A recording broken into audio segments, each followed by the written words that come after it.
Fim do primeiro turno, fizemos uma classificação detalhada para vocês. A gente vai ver os contrastes entre casa e fora, ataque e defesa e desempenho contra os 10 primeiros e contra os 10 últimos. Quer conferir esses números? Vem com a gente!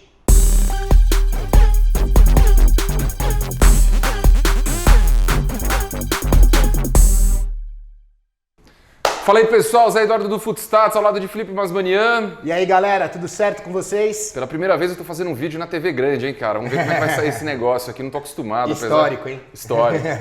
A gente preparou um vídeo, estamos preparando esse vídeo para vocês com a classificação do fim do primeiro turno. A gente vai tentar detalhar ela um pouco. A gente vai fazer um vídeo até o final da semana para contar desempenho aí, entrar mesmo nos times.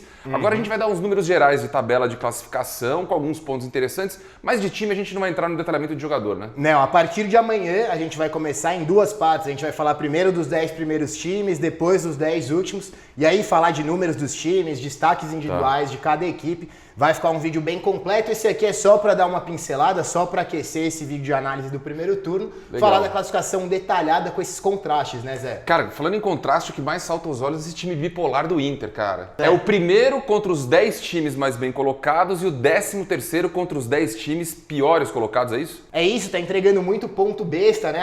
Aqueles pontos doídos pro torcedor. Outro contraste muito considerável é a campanha em casa e fora, né? Segundo melhor mandante do campeonato, só abaixo do Flamengo, mais 13º só como visitante. A gente já postou a gente já fez o post disso no Twitter, né? E a torcedor é um bicho engraçado. O torcedor do Inter, basicamente todo mundo falando, cara, como a gente ressuscita morto, como a gente ressuscita. Se fosse assim, a gente seria campeão já uns anos atrás e tal. A segunda vitória foi contra o Atlético Mineiro, né? Essa vitória improvável no final de semana com o time reserva do Inter. E ganharam do São Paulo também. Fora. Verdade. Mas falando do desempenho como mandante, a gente falou que o Inter só está abaixo do Flamengo. E o Flamengo tem o melhor desempenho como mandante, tem o melhor ataque da competição e tem a melhor campanha contra os 10 últimos. O Flamengo é um time que não desperdiça ponto besta. É bem regular. O Palmeiras é mais regular, dá a impressão do Palmeiras ainda ser menos volátil, né? Palmeiras, entre os 3 primeiros nessas 6 estatísticas aqui que a gente enumera, é o terceiro melhor em casa, o segundo fora. Segundo melhor ataque, terceira melhor defesa. Terceiro melhor contra os 10 primeiros, segundo melhor contra os 10 últimos. E teve uma mudança bem forte no padrão de jogo com o Mano. Foram 2 jogos, 2 vitórias. Só que tem uma coisa, cara, o índice Footstats, que é um negócio bacana, que a gente fala sempre aqui.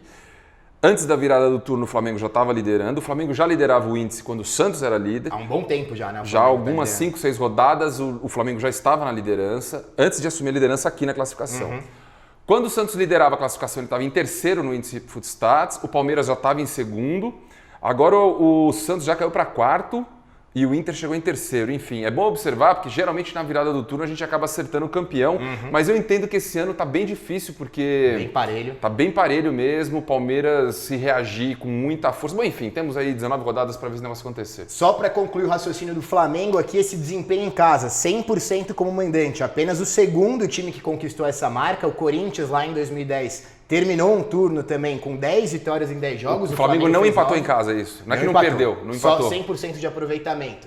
E ataque também é o melhor ataque da história do primeiro turno, empatado com o Cruzeiro de 2013, aquele time que jogava tão bem também, tão sólido. Cara, entre primeiro e segundo colocado, o Flamengo tá com 40% mais gols do que o Palmeiras, cara. É uma diferença bem gritante mesmo. 30 para 42, não são 12 gols, não. 40%, cara, de gols feitos a mais. Ou seja, o Flamengo produz tá bem defensivamente, que a gente sabe que nós temos 7 times que levaram menos de 1 gol por jogo até agora como média. 7. Eles estão entre os 8 primeiros, que é Bahia, essa turma aqui, Flamengo, Palmeiras. Só o Santos até o 8º é o único que levou pelo menos 1 gol por jogo. Para você ver que, de fato, aquela máxima defesa ganha campeonato deve cravar esse ano de novo. E essa marca de 1 gol sofrido por jogo, ela é bem perigosa para título. Se a gente pegar o retrato aí dos últimos campeonatos brasileiros, só o mesmo Cruzeiro de 2013 foi campeão sofrendo 1 gol por jogo. Foi um cravado, né? Cravado, 38 gols em 38 de rodadas. resto é 0 alguma coisa. Dessa primeira parte da tabela aqui, dá para contrastar o Corinthians também, melhor defesa do campeonato com 12 gols sofridos, só o 10º melhor ataque. O Carille realmente reencontrou esse padrão modo defensivo Carille da on, equipe, né, cara? muito forte. tinha dado uma evoluída ofensiva bem interessante na volta da Copa América, mas nos últimos jogos caiu de novo.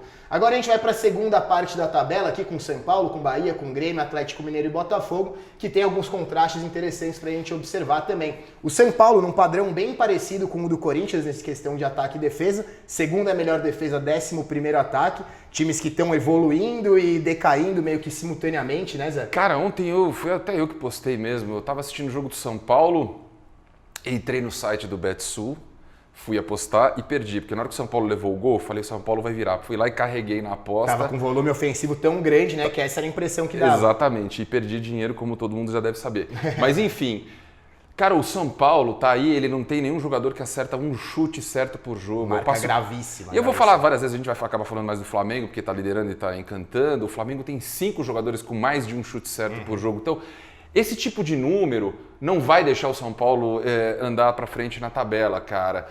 Que você tá dizendo da inconsistência é muito louco, né? Casa nono só no Morumbi, cara. Só nono no Morumbi, tá perdendo muito ponto no Morumbi. O próprio Cuca falou disso, que se não fosse tantos empates em casa, São Paulo podia estar um pouco mais à frente na tabela. E o Atlético Mineiro, 13º? 13º mandante, cara, anos só atrás... o Horto não tá com aquela força que costumava ter. Cara, anos atrás os caras tinham medo na hora que lia que o jogo era Atlético Mineiro lá no Horto, o nego já tremia, Atlético Mineiro com 5 derrotas seguidas no campeonato, a maior marca aí em vários anos. O Atlético Mineiro não tinha essa sequência tão ruim. Tem o Bahia aqui também, os 5 melhor contra os 10 primeiros, fazendo uma campanha fortíssima contra os times da ponta da tabela, mas só o 11º contra os 10 últimos. Bahia, um dos times que eu falei. O Grêmio, por exemplo, não tá, porque no começo foi bem, a coisa foi feia pro Grêmio no começo do campeonato. Tava meio que nadando também pro campeonato, né? Sim. E o Bahia é um daqueles times que eu falei que tá com 0 abaixo de 1, tá 0. O Bahia acho que é 0,8, se eu não me engano. De gols sofridos, muito em função do Douglas, que tá catando demais. Puta, esse cara é espetacular. Acabou sofrendo gol contra o Fortaleza, mas é o cara que lidera os clean sheets, né? Os jogos sem sofrer gol. Aliás, você falou Fortaleza, cara, acabei de ler um negócio do Bruno Formiga, legal pra caramba. É o melhor turno de pontos corridos do Bahia, do Fortaleza. E o Ceará tá jogando super bem também, né? Ele tava óbvio que deu um foco nos times nordestinos, mas achei interessante. Falando em Fortaleza aqui, a gente já parte para a terceira parte dessa tabela, com Atlético Paranaense, Vasco, Ceará, Fortaleza e Goiás. Esse dado do Fortaleza, a campanha contra os 10 últimos. 4ª melhor campanha. Fortaleza não tá perdendo ponto besta de jeito nenhum. As únicas derrotas contra os 10 times abaixo da tabela foram no Clássico contra o próprio Ceará e contra o Fluminense, mas tirando isso, Fortaleza está fazendo uma campanha muito boa contra esses times e isso praticamente garante que seu time não é rebaixado. Se você consegue ter um desempenho bom contra os times lá de baixo, você vai conseguir levar melhor no confronto de 6 pontos e vai conseguir ficar fora da zona de rebaixamento. O teu raciocínio é assim, eles estão mandando muito bem contra quem... Quem briga contra eles. Entendi. 19º entre os mais fortes, contra tá os 10 péssimo, péssimo, mas não todo é bom. mundo ali, vamos dizer, que tá brigando com o Fortaleza, vai ter um desempenho não espetacular. O campeonato do Fortaleza não é esse de ponta da tabela, a gente mas sabe contra disso. quem ele briga, que você falou que são 6 pontos, ele tá em 4º. Sensacional esse raciocínio, hein, cara? Tem o Vasco aqui com campanhas equilibradas, mas na parte de baixo, né? O 15º em casa, 14º ataque, 15ª defesa, 12º contra os 10 primeiros e contra os 10 últimos também.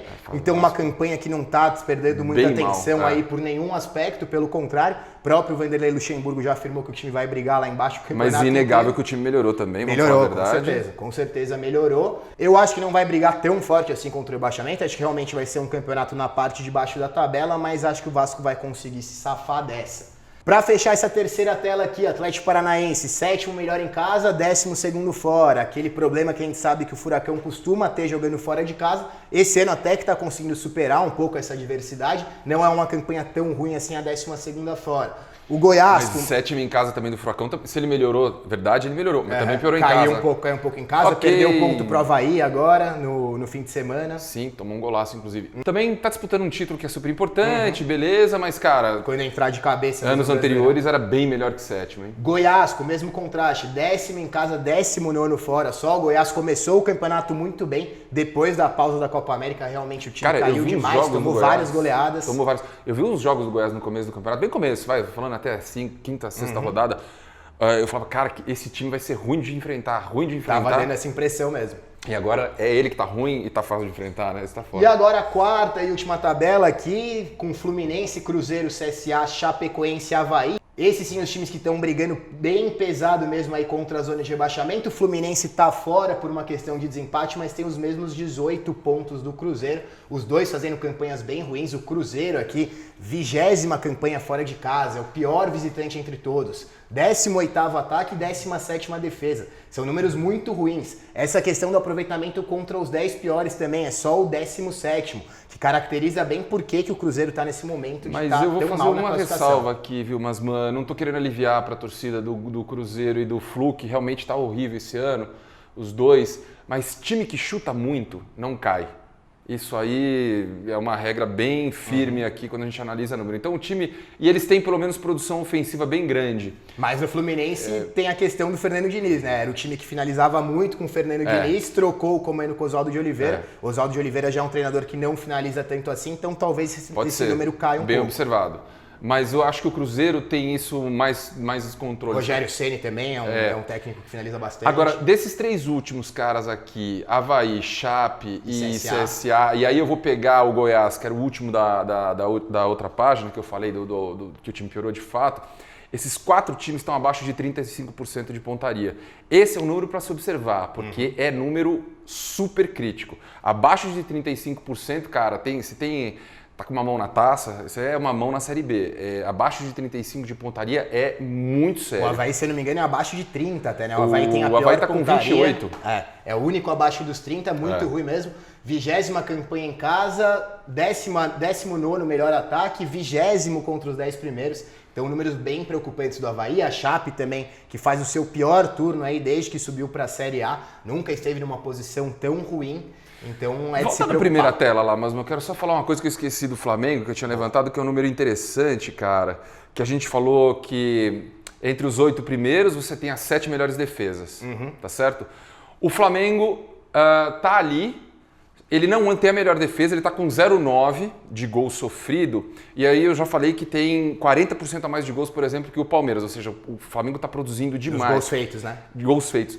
É o único time acima de 2 gols por jogo, cara. Ou seja, esse saldo. É muita coisa, é muita gordura futebolística que o Flamengo tá guardando, cara. E essa defesa que tá melhorando bastante com o Jorge Jesus também. Antes, com o Abel Braga, era um time que tomava gol praticamente todo jogo. Era o time que menos conseguia passar jogos sem sofrer gols. E agora, com o Jorge Jesus, esse cenário tem mudado cada vez mais. Tá conseguindo sair com o placar zerado em diversas partidas, então um cenário que tende a melhorar ainda mais para esse Flamengo. Mas o Palmeiras muito bem na briga também, como a gente mostrou esse equilíbrio. Eu falei 2 jogos, né? Eu errei, foram 3 vitórias agora com o Mano Menezes, né? Terceira seguida. E vendo o índice Footstats, que a gente tem uma barrinha assim, não sei o que vai medindo. Tá na parte da cara, alta. Tá somando bastante ponto o Palmeiras já com o Mano, é pra gente observar. Se a gente errar esse ano, beleza, mas assim, tudo indica que de fato o Flamengo tem uma vantagem interessante. Mas enfim, campeonato que está muito equilibrado, muito disputado mesmo. A gente vai ter um segundo turno muito bom, tenho certeza disso. Já começa logo nessa 20ª rodada com alguns jogaços. Aí o Flamengo, por exemplo, enfrenta o Cruzeiro, que foi o jogo que abriu o primeiro turno. Já tem um confronto desse aí logo na 20ª rodada. Um clássico. É isso aí. Bom, a gente vai fazer uma análise melhor mesmo, entrando em time, jogadores, a partir de amanhã. Terça-feira. Espero que tenham gostado e manda aí seu like, avise os amigos, né, Masman? O que mais que a gente tem que pedir? Acho que é isso. Não deixem de baixar o aplicativo Footstats Premium também, que você pode conferir diversos números lá. E fiquem de olho aí, aguardem a nossa análise do turno, porque vai ser bem bacana. Mais uma coisa, eu lembrei mais uma coisa. Em breve a gente vai fazer uns vídeos direcionados para aposta junto com o pessoal do BetSul. A gente está se preparando para fazer um negócio bem legal, que a gente quer aprender também. Acabei de falar que eu perdi dinheiro fazendo ontem. Na emoção entrei no jogo e eu vou querer aprender com um apostador profissional aqui com a gente. A gente está se preparando para fazer isso aí que vai ser legal. É isso aí, Masman? É isso, fechou a conta. Valeu, pessoal. Tchau, tchau.